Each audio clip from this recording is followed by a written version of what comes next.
మాసప్ tank కాల్పుల కేసులో విచారణ కొనసాగుతోంది. మన్మంతుపై కాల్పులు జరిపి దోచుకునే ప్రయత్నం జరిగినట్లుగా పోలీసులు అనుమానిస్తున్నారు. కాల్పులు జరిపిన వ్యక్తి కోసం పోలీసులు వేట కొనసాగిస్తున్నారు.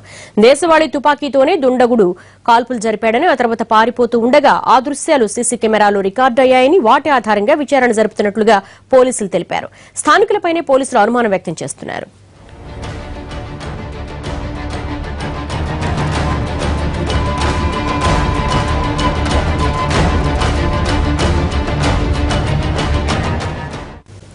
దాడికి దిగిన వ్యక్తి సీసీ ఫుటేజ్ దొరకడం తప్ప మాసప్ ట్యాంక్ లో జరిగిన కాల్పుల మిస్టరీ ఇంకా వీడలేదు.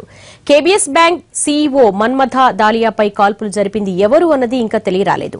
దాలియాతో పాటు అతడి నివాసం ఉంటున్న అపార్ట్మెంట్ వాచ్మెన్, ఇతర వ్యక్తులను పోలీసులు విచారించారు.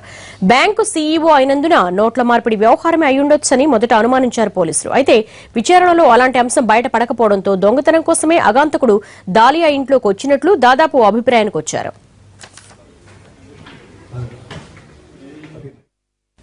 మన్మథ దాలియా ఇంట్లో పనిచేసే వాళ్లు ఎవరైనా అగాంతకుడికి సమాచారం ఇచ్చి ఉండవచ్చన్న అనుమానాలు కూడా వ్యక్తమవుతున్నాయి. లేకపోతే దోపిడీకి యత్నించిన వ్యక్తి నేరుగా మన్మథ దాలియా ఇంట్లోకి వచ్చే అవకాశమే లేదు.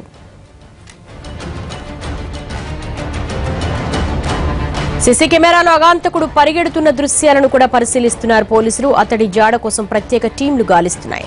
సంఘటన జరిగి 48 గంటలు గడిచినా కాల్పులకు పాల్పడ్డ వ్యక్తి జాడ తెలియకపోవడంతో పోలీసులు కూడా దీన్ని సీరియస్ గానే తీసుకున్నారు.